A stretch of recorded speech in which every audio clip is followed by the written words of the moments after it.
अस्सलाम वालेकुम व्यूअर्स, आज आपको मैं सिखा रही हूँ किस तरह से मोरिंगा लीव्स को आपने सुखाना है और उनको बेहतरीन पत्तों को घर पे इस्तेमाल करने के लिए कैसे धोया जाए, कैसे सुखाया जाए। तो व्यूअर्स, सबसे पहले आप अपने दरख्त से पत्ते अलग कर लीजिए और अक्टूबर के महीने में, सितंबर अक्टूबर के महीने में हम इनको छाँव में सुखाते हैं। तो आप चाहें तो इसकी छोटी छोटी पत्तियाँ अलग कर लीजिए इस तरह से, उनको धो लीजिए और धोने के बाद सुखा लीजिए कपड़े पर फैलाकर छाँव में, या फिर आप टहनियाँ लीजिए, उनको पूरे को धो लीजिए और किसी भी रस्सी पर लटका दीजिए और रस्सी पर लटकाने के बाद आप उसको अच्छे से सूखने के लिए रख दीजिए। छाँव में ही इसको सुखाना है। जब ये सूख जाए तो इस तरह से ये पत्ते हो जाएंगे।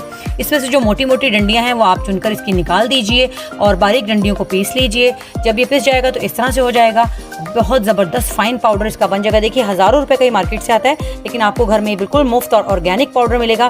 सेहत के लिए बेहतरीन, आपके घर में होना बेहद ज़रूरी है। इस तरह से इम्प्योरिटीज़ और डंडियाँ इसकी इस तरह से अलग छान कर निकाल लीजिए।